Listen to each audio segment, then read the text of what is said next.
Ça fait chaud au cœur, hein. Vraiment, je suis content d'être là et je vous remercie pour votre accueil. Heureux de retrouver la famille Parinello. C'est vrai qu'il y a quelques années, on ne se connaissait pas et en faisant connaissance, on a réalisé qu'on était du même village. Et en réalité, la maison qui est la leur, on voit la maison de mes grands-parents de l'autre côté. Il y a comme un vallon. Là, on voit, c'est tout près. D'ailleurs, c'est des petits villages. Merci pour votre accueil. Que le Seigneur vous bénisse. Merci aussi à Damien pour l'invitation. Je suis arrivé jeudi et depuis jeudi, je parle. Mais pas comme parole et parole. Hein, hier, on a eu une journée un peu marathonienne puisque je crois que j'ai dû parler au moins pendant 5 heures tout au long de la journée, avec le séminaire le matin, pendant plus de 3 heures, la réunion pour les sourds et malentendants, et puis le culte le soir. C'est pour ça que ma voix est un petit peu éraillée, un petit peu cassée. Je ne fais pas de l'effet pour vous impressionner, c'est que ma voix, elle est restée un petit peu comme cela, hein, cassée. Vous avez les salutations de mon épouse, de ma famille, l'Assemblée de Montpellier, et nous bénissons Dieu parce que en France, en Belgique, en Italie, dans le monde entier, le Saint-Esprit agit. Lorsque je suis rentré dans la salle, il y avait quelque chose d'affiché sur l'écran. Ça parlait du feu de l'église qui est embrasée. Je ne me souviens plus exactement de la phrase. Et ça m'a quand même interpellé puisque on a commencé le premier chant avec ce feu-là. Eh bien, c'est sur le feu que je voudrais vous parler ce matin. J'aimerais que nous puissions faire la lecture. Je ne sais pas si vous la faites assise ou debout, faites comme vous avez l'habitude. Mais dans 2 Chroniques, au chapitre 7, nous allons faire une lecture courte de quelques versets. À partir du verset 1er, il s'agit de cette révélation de Dieu à Salomon au chapitre 7, le verset 1. Gloire au Seigneur. On s'est régalé dans ces moments de louange à chanter de tout notre cœur et j'étais un petit peu quand même malheureux de ne pas pouvoir y mettre plus de voix, mais j'aurais bien voulu, mais j'étais heureux de vous entendre célébrer le Seigneur de tout votre cœur. Quand on voit que les gens célèbrent n'importe quoi et n'importe comment, ça crie un petit peu partout, ça manifeste même dans les rues. Nous sommes dans la présence du roi des rois et nous serions coincés. Non, mais moi, je veux acclamer mon Seigneur, je veux glorifier mon Dieu. Hein. Ça me fait penser à Billy Graham qui revenait de sa réunion, il faisait une campagne, je ne sais plus où, et il dit que le taxi l'amenait à l'hôtel et il a vu un homme qui marchait sur le trottoir, il était avec une mine tellement triste, il a dit cet homme-là, certainement qu'il a un gros malheur, qu'il a une grosse souffrance, il a fait arrêter le taxi, il est descendu et il est allé lui parler, il a dit monsieur, vous avez un problème, il passe quelque chose de grave chez vous, et cet homme a dit non monsieur, tout va bien, je me suis converti ce soir. Ça donne pas envie, hein. Il avait une mine de 6 heures pile, vous savez, ou midi et demi. Hein. Il y en a qui pensent que plus on est sérieux, et plus on est spirituel. Hein. Plus on est fermé, plus on est profond. Mais la profondeur, elle n'est pas à ce niveau-là. Moi, j'ai remarqué une chose, c'est que quand c'est vrai qu'il y a des moments où le Seigneur nous amène à un repli sur nous-mêmes, à abandonner notre misère, à faire tomber nos masques, comme cela a été dit ce matin. Nous voulons être authentiques et il faut vraiment une action en profondeur. On a vu pendant ce séminaire la guérison en profondeur, pas d'une manière superficielle. On ne peut pas dire Dieu te bénisse, ça va aller bien à quelqu'un qui a des problèmes graves à régler avec le Seigneur. Il faut aller au fond des choses. Mais moi, je sais que quand le Seigneur touche les profondeurs de mon âme, alors je n'ai pas envie de rester comme ça. J'ai envie de louer le Seigneur, d'acclamer le roi des rois. Et je ne veux pas me priver de le faire. Et que le Seigneur nous bénisse tous ce matin. Alors nous lisons ce texte de l'Écriture. Lorsque Salomon eut achevé de prier, le feu descendit du ciel et consuma l'holocauste et les sacrifices, et la gloire de l'Éternel remplit la maison. Les sacrificateurs ne pouvaient entrer dans la maison de l'Éternel, car la gloire de l'Éternel remplissait la maison de l'Éternel. Tous les enfants d'Israël virent descendre le feu et la gloire de l'Éternel sur la maison. Ils s'inclinèrent le visage contre terre sur le pavé, se prosternèrent et louèrent l'Éternel en disant « Car il est bon, car sa miséricorde dure à toujours. » Amen. La gloire du Seigneur était telle qu'il mettait la tête sur le pavé. Ça me fait penser, en vous le disant, que dans notre petit village à Mylène, il y a eu un temps de réveil à un moment donné, et la gloire du Seigneur était telle dans ce lieu où il se rassemblait que les membres de ma famille et d'autres chrétiens me racontaient qu'ils étaient obligés de se courber. Il y a des bancs comme cela, ils mettaient la tête sous le banc devant, tellement c'était fort. Et ils ressortaient de ces moments où ils y passaient des heures sans avoir vu passer le temps, avec une joie, une ferveur extraordinaire. Je bénis Dieu parce que ce qui est arrivé hier arrive aujourd'hui. On y croit, on n'y croit pas. Il est le même, non ? Hier, aujourd'hui, éternellement. Quand je regarde les Écritures, je m'aperçois que Dieu a toujours allumé des feux. Il y a eu le buisson ardent, il y a eu l'autel d'airain dans le tabernacle. On se souvient de ce feu au Carmel, on se souvient de la Pentecôte. On voit que dans l'histoire révélée dans l'Écriture, il y a toujours eu des feux, et des feux que Dieu a allumés. Et c'est intéressant de pouvoir s'arrêter sur chacun d'eux, d'essayer de découvrir quelque chose de particulier. Mais je crois qu'aujourd'hui encore, le Seigneur allume des feux. Et d'ailleurs, il est venu pour allumer un feu nouveau. Et qu'ai-je à espérer qu'il ne soit déjà allumé, je crois de tout mon cœur. Le Seigneur entretient aujourd'hui dans ce monde entier des feux, des foyers, un petit peu comme des poêles un peu dans les maisons. Il entretient le feu, mais ces feux-là sont les cœurs de chacun de ses enfants. Le feu que le Seigneur allume, c'est dans nos cœurs. Et nous voudrions que le Seigneur entretienne ce feu et nous permette de vivre des moments extraordinaires. Je crois que rien n'est plus pathétique qu'une église somnolente et léthargique. Je crois qu'il faut que l'on prenne conscience aujourd'hui que le croyant authentique, l'église qui sert le Seigneur, doit brûler. Et c'est pas possible de voir les choses d'une manière différente. Je crois que quand une église perd son ardeur pour Christ, elle cesse d'être un organisme et elle devient automatiquement une organisation. Je pense qu'on peut faire la différence. Dieu est un Dieu d'ordre, nous pouvons donc être très bien organisés, mais il y a une différence entre une organisation et un organisme vivant.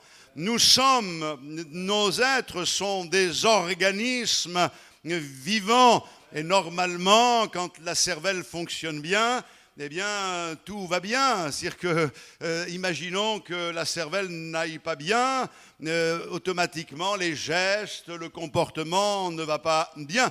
Nous, on sait que la cervelle fonctionne bien parce que la tête de l'Église, c'est notre Seigneur Jésus-Christ. Elle a été ointe et cette onction descend sur nous. Nous sommes un organisme vivant et l'organisme vivant bien ordonné, c'est un organisme qui se renouvelle. C'est quelque chose qui n'est pas mécanique, c'est pas une machine l'Église. C'est un organisme qui vibre et qui est capable de pleurer avec ceux qui pleurent, de se réjouir avec ceux qui se réjouissent. On a senti pendant ce moment, depuis que nous sommes arrivés, des émotions. Et c'est formidable de pouvoir aussi les extériorer d'une manière réelle, bien sûr, avec un peu de pudeur. Il ne s'agit pas de tomber dans des excès, mais gloire soit rendue à Dieu. Nous sommes un organisme vivant. Alléluia. N'avons pas de force par nous-mêmes. La force nous vient du Seigneur. Alléluia. Nous ne voulons pas tomber dans des habitudes, dans des mécanismes, dans le fait, j'arrive, je chante mes 3 chants, je fais ma prière, j'écoute mon message, je m'en vais, gloire à Dieu, j'ai ma conscience tranquille. Je viens dans la maison du Seigneur pour rencontrer Dieu, mais je ne viens pas seulement pour le rencontrer, je viens dans la maison du Seigneur parce que je l'ai rencontré. Et je viens y apporter quelque chose de plus, quelque chose qui va faire du bien à mes frères et sœurs, qu'il en soit ainsi pour chacun d'entre nous. Je me souviens, lorsque j'étais enfant, nous habitions à Aix-les-Bains, c'est là où je suis né, en Savoie, pas loin de la gare. Et à l'époque, il y avait encore ces grosses machines à vapeur, les trains à vapeur. Il y en a qui ont connu cela, certainement qu'il y en avait ici en Belgique, il y en avait partout. Et j'aimais beaucoup, ça me captivait quand j'étais enfant de voir ces machines. Et j'ai eu l'occasion, il y a quelques petites années, du côté de Montpellier, ils ont remis en service une ancienne locomotive.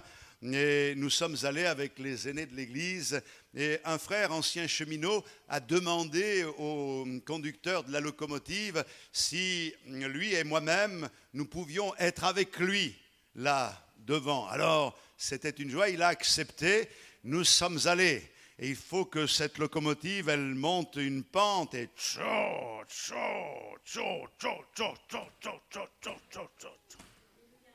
et ça s'élance, une machine de ferraille qui fonce comme cela. Et à un moment donné, ça montait et il y a eu un ralentissement. Alors là, ils ont vite, plaf, ils ont rempli la chaudière avec du charbon. Parce que la chaudière était en train de se refroidir. Quand la chaudière de l'église, elle se refroidit, elle perd de la vitesse. Et une locomotive qui s'arrête, elle ne sert plus à rien. Nous voulons que la chaudière soit alimentée. C'est vrai que quand on est sorti de là, on était un petit peu avec de la suie sur le visage. Ma femme m'a dit, écoute, tu t'es sali quelque part, oui, mais c'est pas bien grave. Cette expérience-là, je l'ai vécue comme une expérience qui me permet de vous dire aujourd'hui, mes frères et sœurs, il faut vraiment que la chaudière soit alimentée comme tout à nouveau. Il faut que l'Église de Jésus-Christ se réveille, pas spécialement à Andenne, oui, mais dans la Belgique, en France, dans le monde entier. Le Seigneur veut que le feu de son esprit brûle dans chacun de nos cœurs et dans chacune de nos vies. Alléluia. Nous connaissons tous Jean 3,16. Vous connaissez Jean 3,16? Bon, car Dieu a tant aimé, vous connaissez. Est-ce que vous connaissez Luc 3,16? Ah. Luc 3,16. Jean-Baptiste. Moi, je vous baptise d'eau, mais il vient celui qui est plus puissant que moi, et je ne suis pas digne de délier la courroie de ses souliers. Lui, il vous baptisera du Saint-Esprit et de feu. Je crois à Jean 3,16. Mais je crois aussi à Luc 3,16. Et je crois que toute la parole de Dieu est inspirée.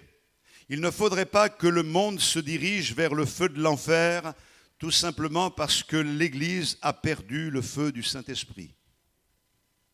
Ce n'est ni par la force, ni par la puissance, mais c'est par mon esprit, dit l'Éternel.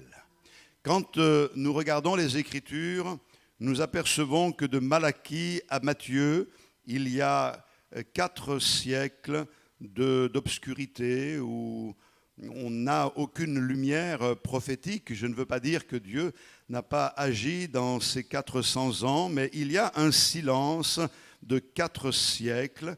Et puis, soudain, de façon inattendue, un étrange bonhomme apparaît sur la scène de l'histoire. Cet homme-là, c'est Jean-Baptiste.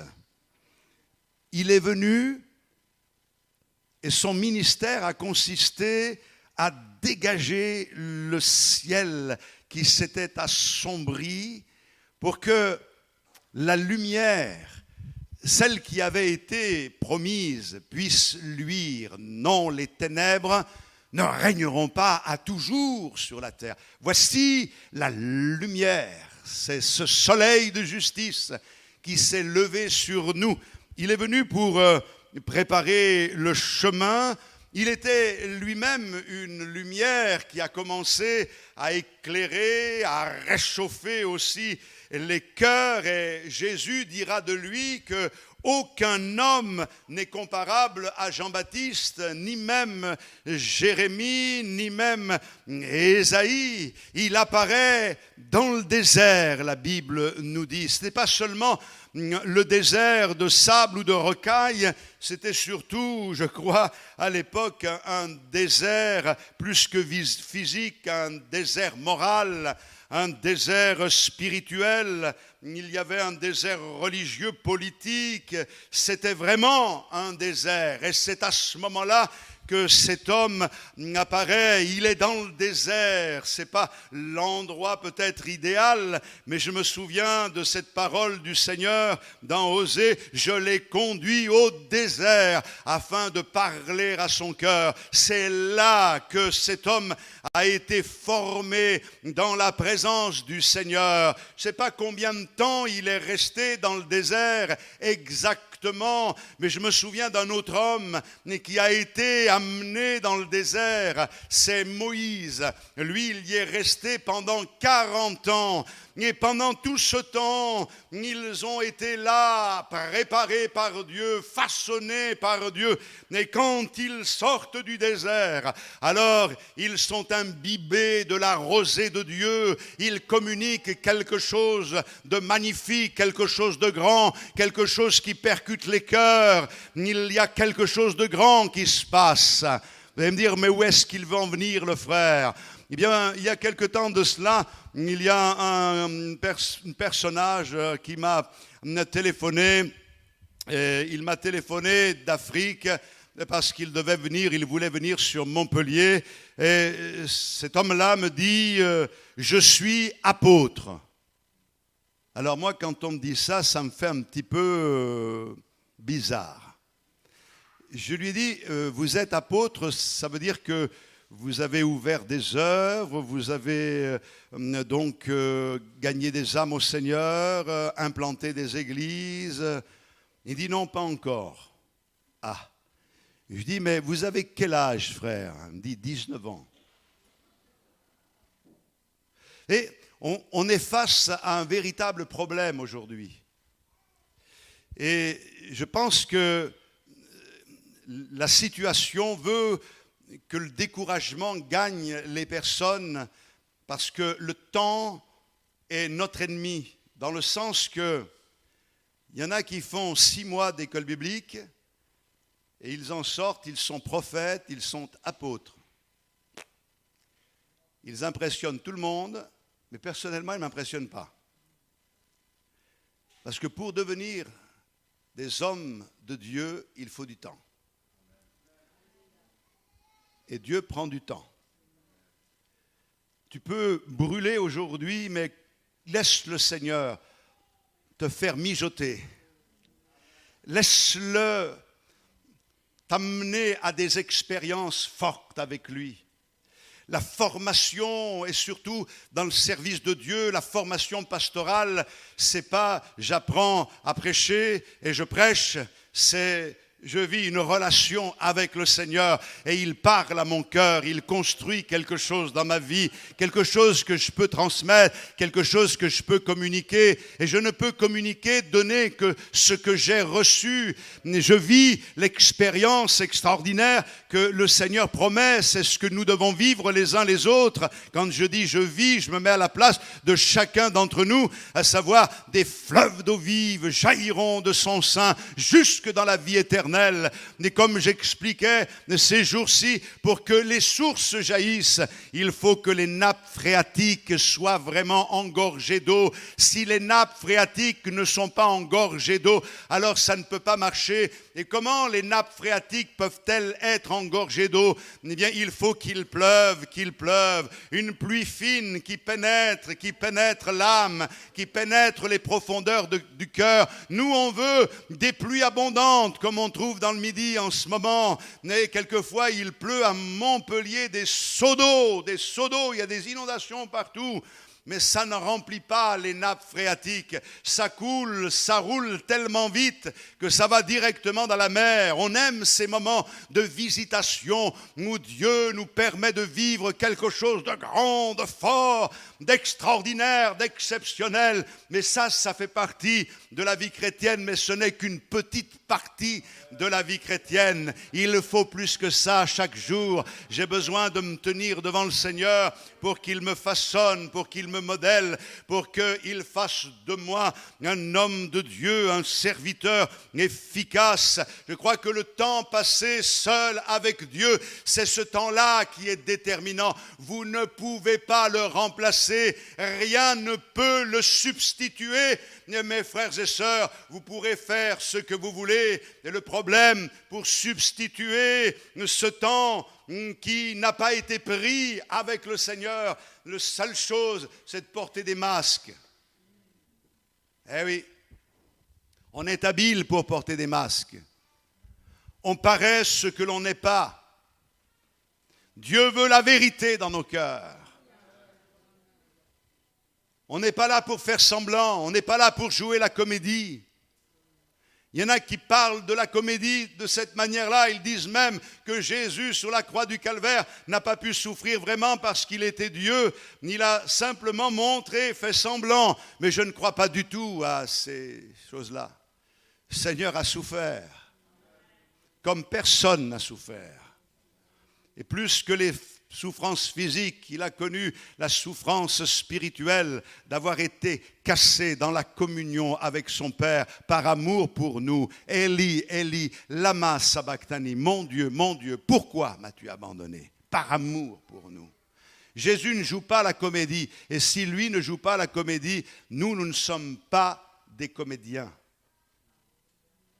L'hypocrite, c'est celui qui, dans le sens étymologique, porte un masque.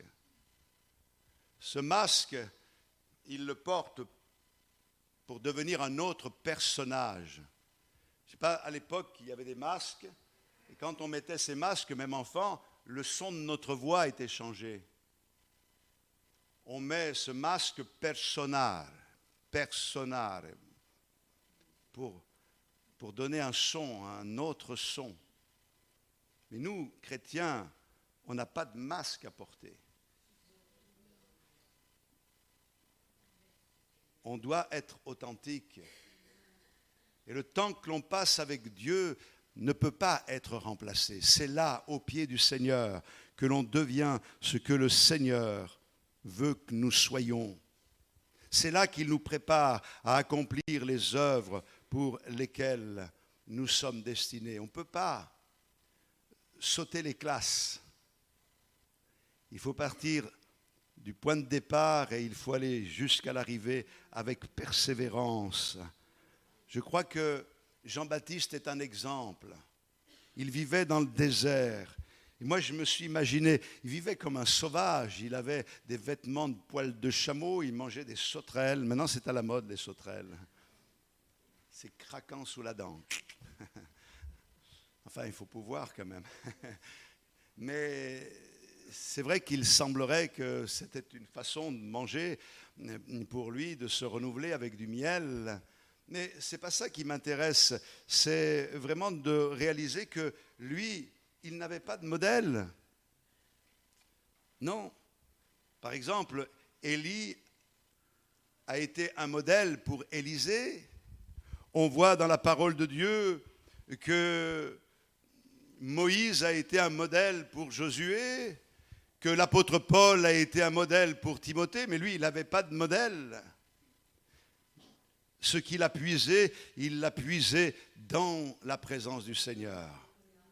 Nous bénissons Dieu parce que nous avons des modèles d'hommes de Dieu qui nous tirent vers le haut, qui nous donnent envie de marcher avec le Seigneur. Je peux dire que j'ai connu des hommes de Dieu dans ma vie. Le fait d'être dans leur présence me donnait envie de louer le Seigneur et m'amenait à me prendre en considération que certaines choses devaient être réglées dans ma vie. Ils ne me disaient rien, ces hommes, mais rien que leur présence me parlait, m'encourageait, me stimulait. Alors imaginez quand ils me donnaient une parole d'encouragement, le bien que cela pouvait faire à mon cœur. Nous vivons donc là dans un contexte difficile, 4 siècles de silence. Et puis, la Bible nous dit dans l'évangile de Luc, d'ailleurs on pourrait y aller dans l'évangile de Luc, au chapitre 3,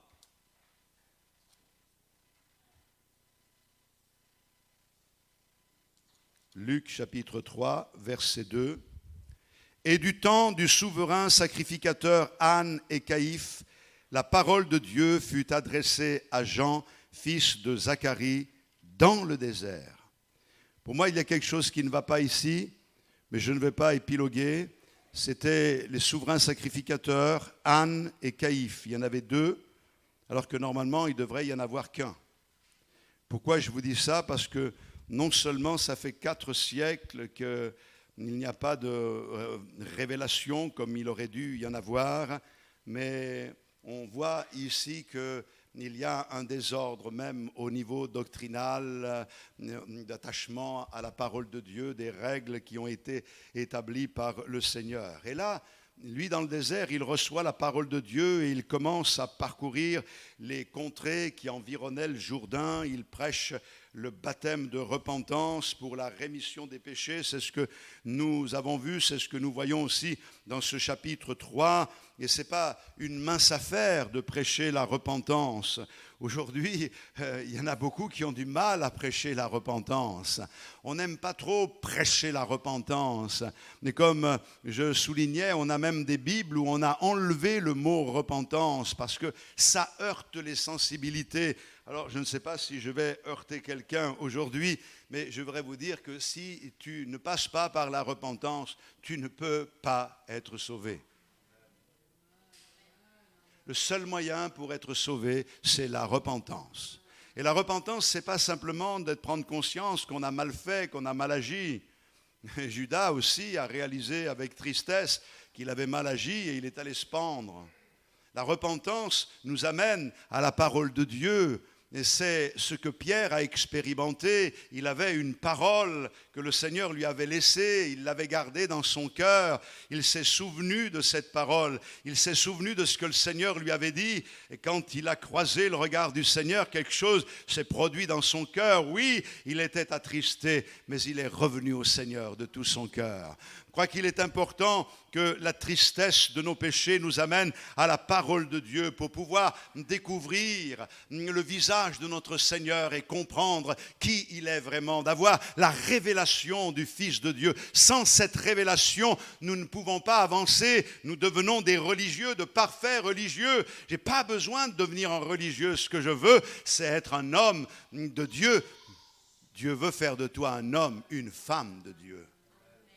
C'est important de pouvoir le réaliser de cette manière-là. Hier matin, l'étude, je disais que c'est beau. La Bible dit que heureux ceux qui n'ont pas vu mais qui ont cru. Et on a l'impression que la foi est aveugle. Mais je voudrais quand même vous préciser que la foi n'est pas du tout aveugle, parce que la foi nous ouvre les yeux sur ce que les autres ne voient pas, sur ce qui est invisible. La foi m'a amené à contempler la gloire de Dieu. Et c'est quand j'ai contemplé la gloire de Dieu que ma vie a été transformée. Et il faut que nous vivions cette réalité et que nous entretenions cette réalité de la communion avec le Seigneur. C'est ça qui entretient le feu du Saint-Esprit. Jean-Baptiste, il y allait franco. Il annonçait des paroles très fortes quand il traitait les gens de race de vipères. Ça y allait, je veux dire que nous, on n'oserait pas dans une réunion dire à personne « Vous êtes des races de vipères ». Vous diriez « Ouh là là, je ne reviens plus moi ici, hein. Je suis venu pour me faire du bien et je me fais descendre ». Il était rempli du Saint-Esprit, il brûlait du feu de Dieu, alléluia. Et c'est vrai, comme nous l'avons vu dans le premier texte que nous avons lu, le feu descend du ciel comme signe de la présence de Dieu et tout le peuple est confondu. Je me souviens, il y a quelques années de cela, un de mes cousins me faisait visiter Bruxelles. Et quand on est arrivé près du palais, il m'a dit, le roi Philippe, je crois qu'il s'appelle, oui, Philippe, n'est pas dans ses appartements. Il me dit, comment tu sais ça, toi? Il t'a téléphoné Il me dit, non, mais regarde, le drapeau est en berne. Et quand le drapeau est en berne, ça veut dire qu'il n'est pas là. Quand il est là, hop, le drapeau flotte. Et c'est vrai que c'est une belle image. Quand le Seigneur descend, ça se sait. Ça se sent, c'est irremplaçable. Je crois qu'il est important, mes frères et sœurs, que nous cherchions l'authentique et que l'Esprit de Dieu puisse agir sur nous quand l'Esprit de Dieu est sur une église, quand l'Esprit de Dieu agit dans l'église, au travers des membres de l'église. Ça se sent, ça se sait. Jean-Baptiste est un prédicateur très bizarre. Il prêche dans le désert. Il ne va pas chercher les gens, mais c'est les gens qui viennent le voir brûler. Il est un peu comme le buisson de Moïse. Moïse a vu un buisson qui brûlait et qui ne se consumait pas. Il s'est détourné pour voir ce buisson brûler. Eh bien, que Dieu fasse que nous puissions être comme ces buissons. Ce n'est pas le buisson qui était important, c'est que Dieu était dans ce buisson et c'est pour ça qu'il brûlait. Ce sont les paroles de l'apôtre Paul. Quand l'apôtre Paul dit « Si je suis ce que je suis, c'est par la grâce de Dieu. » Ne croyez pas que je sois un surhomme, que je sois quelqu'un de différent de vous. Nous sommes tous de la même nature.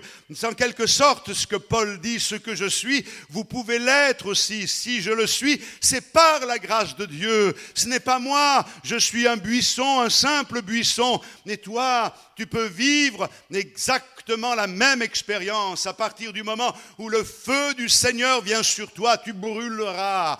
Et ça donnera envie aux autres de voir ce qui se passe, au point d'avoir envie de vivre ce que tu vis. Quand il y a un feu quelque part, on est tous intrigués. Hein? On va tous faire un détour. Qu'est-ce qui se passe? Ça attire le feu. Eh bien, si tu brûles l'église, le monde viendra te voir brûler. Alléluia. C'est comme cela que nous devons vivre et expérimenter les choses. Je prends l'exemple quelquefois d'un gant. Vous prenez un gant. On va faire une expérience aujourd'hui. Hein? Je prends un gant, je le mets ici. Vous ne le voyez pas, mais imaginez. Et je vais dire à ce gant, prends la Bible. Vous allez dire, oh là là, Matina, il faut qu'il retourne chez lui. Hein? Le soleil de la Belgique lui a chauffé la tête. Bon, il n'y en a pas eu trop quand même. Alors quelqu'un va dire, oui mes frères, c'est normal que le gant ne puisse pas prendre la Bible, étant donné que vous ne l'avez pas enseigné. Alors qu'est-ce que je vais faire? Je vais le confier au pasteur de la région pour qu'il aille à l'école biblique. Et pendant 6 mois, 1 an, on va enseigner ce gant. Et on va lui dire à ce gant comment prendre la Bible. Et puis je vais revenir devant vous dans 1 an, avec le gant, le même. Et devant vous, je vais dire, voilà, ça y est, c'est bon, maintenant il est prêt. Gant, prends la Bible. Là, vous allez dire, ça y est, le frère, il a disjoncté. Hein? C'est pas possible. Mais Maintenant, si moi je mets la main dans le gant, je n'ai même pas besoin de lui dire « prends la Bible ». Si j'ai envie de prendre la Bible, je prends la Bible.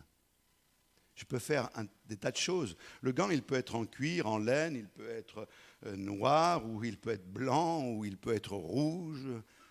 Ce n'est pas le gant, c'est la main qui est dans le gant. Ce que j'arrive à me faire comprendre. Nous sommes comme ces gants. Par nous-mêmes, nous ne pouvons rien faire. Et toute la connaissance que nous pouvons avoir ne nous sera d'aucune utilité si nous ne permettons pas aux gants d'être dans cette main. Maintenant, je pense que la connaissance, elle est indispensable. Faute de connaissance, le peuple périt ou le peuple est sans frein. Mais ce que je veux dire, c'est qu'avant la connaissance, il doit y avoir l'expérience, cette expérience de vivre quelque chose de fort avec le Seigneur. Que dit la Bible? La Bible nous dit dans Hébreux 1,7, Dieu fait de ses anges des vents et de ses serviteurs des flammes de feu. Il ne fait pas de ses serviteurs des bonhommes de neige, des flammes de feu. Est-ce que nous sommes ces serviteurs-là? Quand je dis serviteur, ce n'est pas forcément le serviteur de Dieu, à savoir le pasteur. Nous sommes tous serviteurs du Seigneur et devrions être tous comme des flammes de feu brûlées du feu de son autel. Alléluia. Quand Jean-Baptiste annonçait cette parole, appelait à la repentance, alors la Bible me dit d'une manière claire qu'il y avait des réactions. Verset 10 du chapitre 3 de Luc, la foule l'interrogeait, disant « Que devons-nous faire ?» Au verset 12, il vint aussi les publicains pour être baptisés et ils lui dirent « Maître, que devons-nous faire ?» Et puis si on va plus loin, au verset 14, il est dit ici « Des soldats aussi lui demandèrent « Et nous, que devons-nous faire ?» C'est extraordinaire. Ils ont tous été interpellés par le message au point « Qu'est-ce qu'il faut faire ? C'est ce que l'on veut !» Et puis là, il va donner la réponse. Et la réponse, c'est celle que nous avons déjà vue. Il leur dit à tous, « Moi, je vous baptise d'eau, mais il vient celui qui est plus puissant que moi, et je ne suis pas digne de délier la courroie de ses souliers. Lui, il vous baptisera du Saint-Esprit et de feu. » Alléluia. La Bible nous dit dans l'évangile de Jean au chapitre 10 et au verset 41, Jean n'a fait aucun miracle. Ça m'a toujours un petit peu surpris.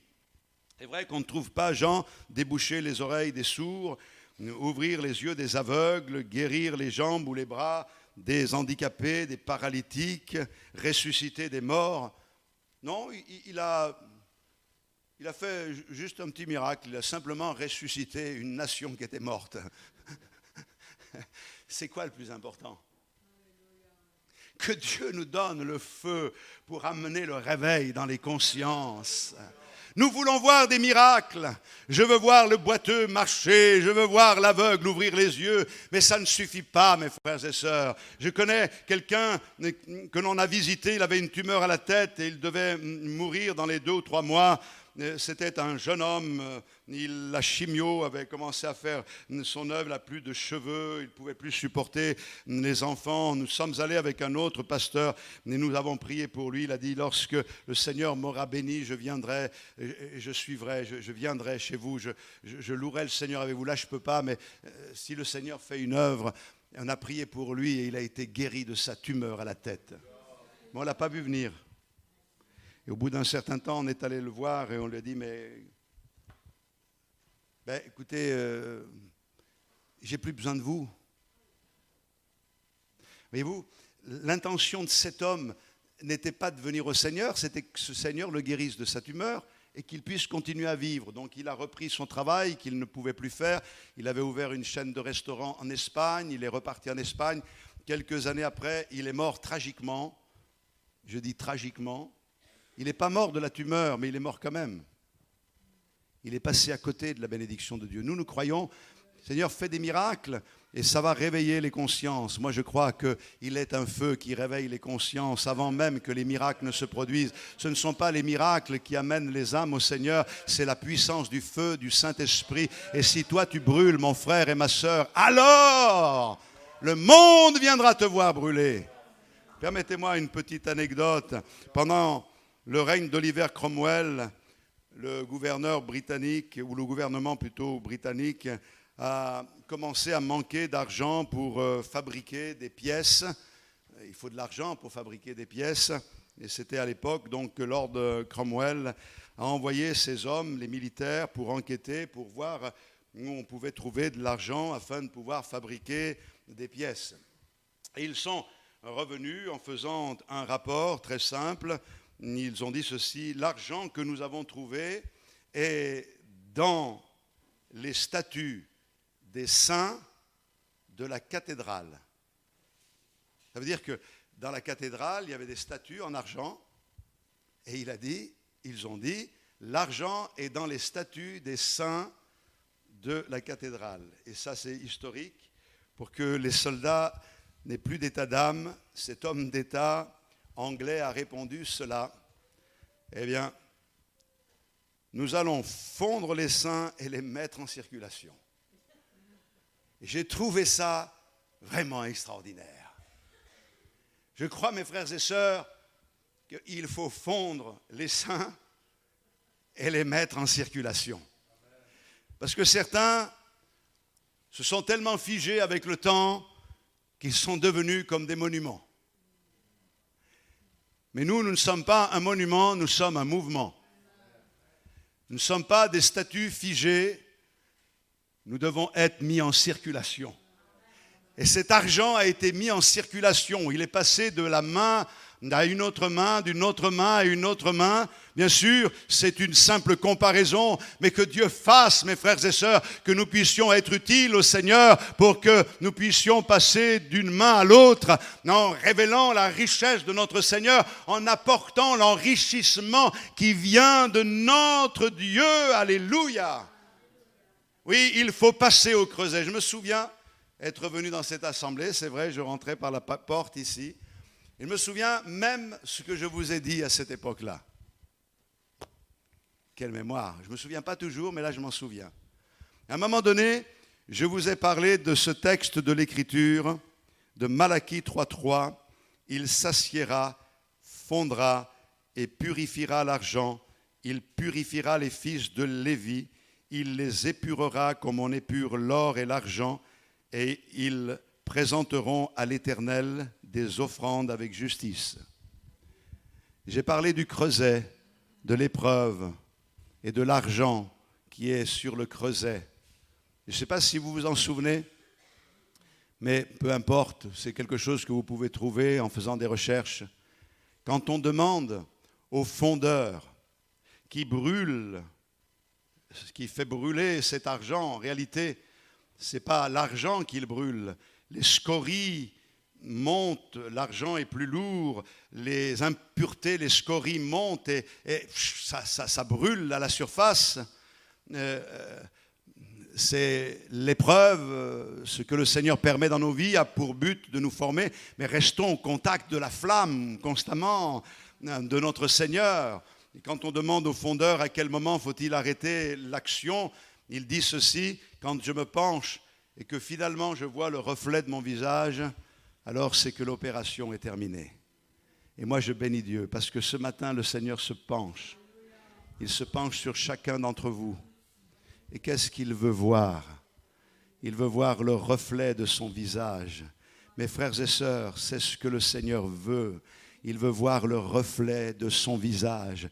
Il n'en a pas fini avec toi. Il veut continuer l'œuvre avec toi. Il veut travailler avec toi. Je vais quand même ajouter un dernier point, si c'est possible. Prendre quelques petites minutes. Parce que, voyez-vous, quand le miracle du réveil commence à se produire dans nos vies, alors la parole de Dieu devient un véritable miroir. Ce n'est pas simplement un livre qui alimente mon esprit de toutes sortes de belles choses que j'ai besoin de savoir et de connaître, mais un miroir. Et dans ce miroir, je me vois tel que je suis. Alors, comme je vous ai parlé de Lord Cromwell, Oliver Cromwell, un jour, un artiste a supplié Cromwell de poser pour lui parce qu'il voulait faire son portrait. Or, Cromwell, vous le verrez sur Internet, avait une grosse verrue au menton. Et quand l'artiste a terminé son tableau, il lui a présenté le tableau, mais il avait enlevé la verrue. C'était Photoshop de l'époque. Et quand Cromwell a vu son tableau, il a dit « Peignez-moi avec la verrue et entièrement, cela fait partie de moi. » Je trouve que c'est une belle image. Parce que nous, on veut se regarder dans le miroir de la parole de Dieu, mais on dit « Seigneur, peins-moi, mais sans la verrue. Ne montre pas mon égoïsme. Ne me montre pas que je suis tourné vers mes intérêts qui sont mes intérêts propres. Ne me montre pas que je fais une recherche d'une autopromotion. Ne montre pas mon orgueil. Ne montre pas la verrue de ma colère. Ne me montre pas l'amertume qui est dans mon âme. Ne me montre pas les problèmes qui sont les miens et surtout le refus de pardon. Seigneur, Photoshop-moi. On aurait tendance, on aurait envie. D'ailleurs, on se fait toutes sortes de raisons et on est un petit peu, comme je disais hier, je l'ai raconté à un rassemblement de jeunesse, cette jeune fille qui était venue voir un pasteur en France et qui lui a dit « Frère, je voudrais vous parler parce que j'ai un problème. » Elle dit « Oui, mais qu'est-ce qu'il y a, ma fille ?» Il dit « Écoutez, frère, plus je me regarde dans la glace et plus je me trouve belle. Est-ce que c'est un péché, ça, frère ?» Alors lui qui avait du répondant, il a souri, il lui a dit « Écoute, ne t'inquiète pas, ma fille. C'est pas un péché, c'est une erreur. » Ça remet les choses à leur place. Je crois qu'il faut accepter que le Seigneur nous révèle tels que nous sommes. Parce que voyez-vous, Dieu veut travailler avec nous. Dieu a toujours travaillé avec des hommes et des femmes. Et je dirais même que Dieu ne travaille même pas avec un mouvement, il travaille avec des hommes et des femmes qui, dans ce mouvement, acceptent de se remettre en question et qui cherchent que le feu d'en haut brûle dans leur cœur. L'Église primitive était en feu. À la Pentecôte, il y a eu quelque chose d'extraordinaire. Et pourtant, à la Pentecôte, ils étaient 120. Jésus est apparu à plus de 500 frères à la fois. C'est toujours pareil avec les réunions de prière, hein? On a du mal partout, non? Mais bon, les 120 remplis du Saint-Esprit, ils n'avaient pas d'argent, ils n'avaient pas Internet, ils n'avaient pas les moyens que nous avons aujourd'hui, mais ils ont mis l'Europe sans dessus-dessous. En quelques années, le feu s'est répandu. Il y a eu la persécution, ils ont éclaté, les uns sont partis là-bas, les autres de l'autre côté, les autres au plus loin. Mais partout où ils allaient, alors que le diable pensait les diviser, ils allumaient un feu comme des étincelles qui brûlent. Oh, que Dieu soit loué pour l'œuvre qu'il accomplit au travers de nos vies. Si tu brûles, quelle que soit la circonstance, l'épreuve qui t'amène à bouger, à te déplacer, au lieu de ronchonner et de dire « c'est pas ce que je voulais, Seigneur », eh bien fais confiance au Seigneur, remets ta vie entre les mains du Seigneur. Rien n'arrive sans sa volonté. Deviens un moyen de bénédiction. Donne gloire à Dieu aujourd'hui. Dieu veut embraser ton cœur. Tu as le droit de le revendiquer. Tu as le droit de dire, Seigneur, je veux ce feu. Pourquoi tu as le droit de le dire? Parce que lui, il dit, je veux allumer ce feu dans ton cœur. Je veux te remplir de mon esprit. Est-ce que nous le voulons ce matin? Alors je vais me taire, on va se lever et louer le Seigneur quelques instants. Gloire à toi, Seigneur. Viens embraser nos cœurs. Fais de nous des flammes de feu. Alléluia. Et utilise-nous pour que nous puissions communiquer quelque chose de divin, quelque chose de grand autour de nous. Seigneur, accorde-nous cette grâce et que l'onction de Dieu soit sur notre vie. Il y a des frères et des sœurs ici qui passent par le creuset.